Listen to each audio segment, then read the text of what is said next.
राम राम दोस्तों, आप सबका हमारे चैनल प्रो भजलू में स्वागत है। जय माता दी दोस्तों। नवरात्र अब अपने अंतिम पड़ाव पर पहुंच चुका है। आज माँ दुर्गा के 8वें स्वरूप आदिशक्ति महागौरी की पूजा की जाती है। 8वें दिन की पूजा देवी के मूल भाव को दर्शाता है। देवी भागवत पुराण में बताया गया है, देवी माँ के 9 रूप हैं और 10 महाविद्याएं सभी आदिशक्ति के अंश और स्वरूप हैं।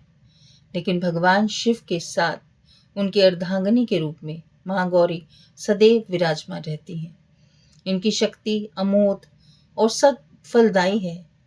माँ गौरी की पूजा मात्र से ही भक्तों के सभी पाप धुल जाते हैं और वे व्यक्ति अक्षय पुण्य का अधिकारी हो जाता है। ज्यादातर घरों में नवरात्र की अष्टमी तिथि के दिन ही कन्या पूजन किया जाता है। वहीं कुछ लोग नवमी तिथि के दिन भी कन्या पूजन करते हैं। शिव पुराण के अनुसार महागौरी को 8 साल की उम्र में ही अपने उम्र पूर्व जन्म की घटनाओं का आभास होने लगा था। उन्होंने इस उम्र से ही भगवान शिव को अपना पति मान लिया था और शिव को पति रूप में पाने के लिए तपस्या भी शुरू कर दी थी। इसलिए अष्टमी तिथि को महागौरी के पूजन का विधान है। इस दिन दुर्गा सप्तशती के माध्यम चरित्र का पाठ करना विशेष फलदायी होता है। जो लोग 9 दिन का व्रत नहीं रख पाते, वे पहले और 8वें दिन पूरे 9 दिन का फल प्राप्त कर लेते हैं। आइए जानते हैं माँ का स्वरूप कैसा है। देवी भागवत के अनुसार महागौरी का वर्ण रूप से गोरा अर्थात सफेद है। इनके वस्त्र व आभूषण भी सफेद रंग के ही हैं। माता का वाहन वृषभ अर्थात बैल है, जो भगवान शिव का भी वाहन है। माँ का दाहिना हाथ अभय मुद्रा में है और नीचे वाले हाथ में दुर्गा शक्ति का प्रतीक त्रिशूल है।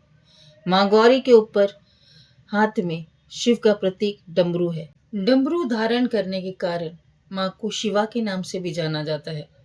माँ का नीचे वाला हाथ अपने भक्तों को अभय देता हुआ वर मुद्रा में है और माँ शांत मुद्रा में दृष्टिगत होती हैं।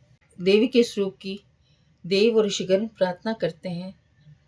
धन वैभव की अधियात्री है महागौरी। माँ गौरी अपने भक्तों के लिए अन्नपूर्णा स्वरूप है। ये धन वैभव और सुख शांति की अधिष्ठात्री देवी हैं। संसारिक रूप में इनका स्वरूप बड़ा ही उज्जवल, कोमल, श्वेत वर्ण, श्वेत वस्त्रधारी है। देवी माँ गौरी को गायन संगीत प्रिय है।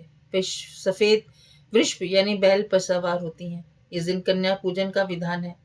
कुछ लोग नवमी के दिन कन्या पूजन करते हैं। कन्याओं की संख्या 9 हो तो अति उत्तम है, नहीं तो दो कन्याओं के साथ भी पूजा की जा सकती है। अष्टमी तिथि के दिन नारियल का भोग लगाने की परंपरा है। भोग लगाने के बाद नारियल प्रसाद रूप में बांट देते हैं। वही जो भक्त कन्या पूजन करते हैं वे हलवा, पूड़ी, सब्जी और काले चने का प्रसाद विशेष रूप से बनाते हैं।